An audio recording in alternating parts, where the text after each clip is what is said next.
वंदे मातरम के साथ विश्वासघात क्यों हुआ? पार्लियामेंट का ये वंदे मातरम का टॉपिक कुछ ज़्यादा ही कंट्रोवर्शियल हो रहा था, लेकिन ये क्यों हो रहा था ये जानने के लिए हमने संसद के रिकॉर्डेड वीडियोस को देखा। स्टार्टिंग के 1 घंटा तक तो सब कुछ सही चल रहा था, फिर एंट्री होती है हमारे महामानव की।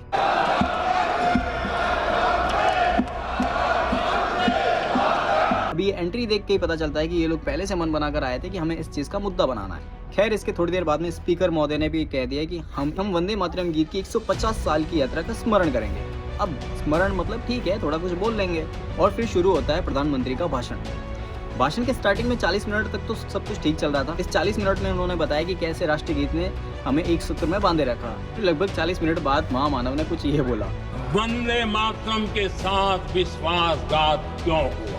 वंदे मातरम के टुकड़े कर दिए। जवाहरलाल नेहरू को अपना सिंहासन डोलता दिखा। अब एक बार आप सोच के देखिए कि इस तरीके की बातें कौन करता है। मेरे हिसाब से इस तरीके की बातें वो लोग करते हैं जिनके पास ना तो कोई साइंटिफिक टेम्परामेंट होता है और ना ही वो फ्यूचर को लेके कोई विजन।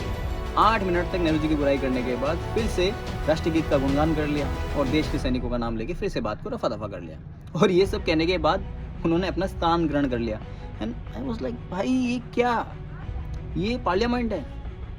मैं ये सोचता था कि पार्लियामेंट के अंदर देश के मुद्दे, देश में जो चल रहा है वो डिस्कस होते होंगे, लेकिन ये क्या था भाई, यहाँ पे तो आए, एक गीत पे उन्होंने 40 मिनट बोला और चले गए। भाई ऐसा लग रहा था कि कोई क्लास चल रही है और उस क्लास के अंदर किसी को किसी एक टॉपिक के बारे में बोलने के लिए दिया गया है कि आपको इस टॉपिक के बारे में बोलना है और बोल के बैठ जाओ। लिटरली भाई यही था। और हद तब होती है जब उसके बाद दूसरी पार्टी के नेता भी खड़े होते हैं और वो भी इसी के ऊपर बात करना शुरू करते हैं।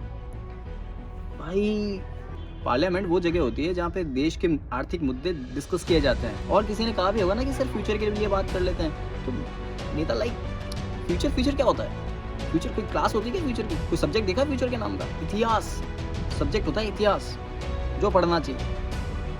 फ्यूचर क्या है? तुमने देखा है क्या फ्यूचर?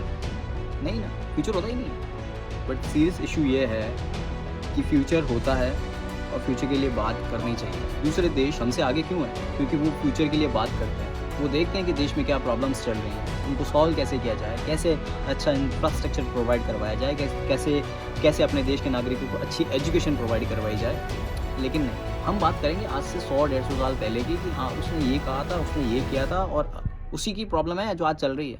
ये एयर पोल्यूशन भी वही 70 साल पुराना है, अभी का नहीं है। ये इंफ्रास्ट्रक्चर भी वही देखे गए थे, अभी तो कुछ भी नहीं है।